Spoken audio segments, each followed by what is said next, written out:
nah know. Listen, immediately a Jamaican can tell you that sound wrong. And let me explain why.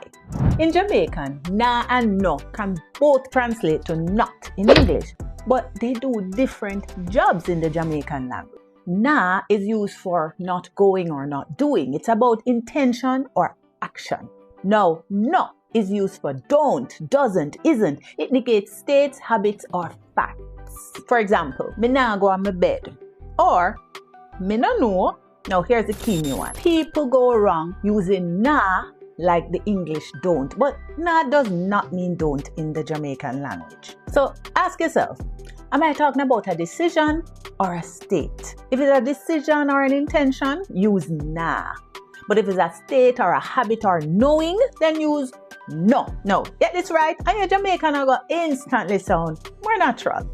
And if you want more help, grab the ebook in the description below. Where you wait for? Grab the ebook now. You're not going to pay nothing for it. It's free.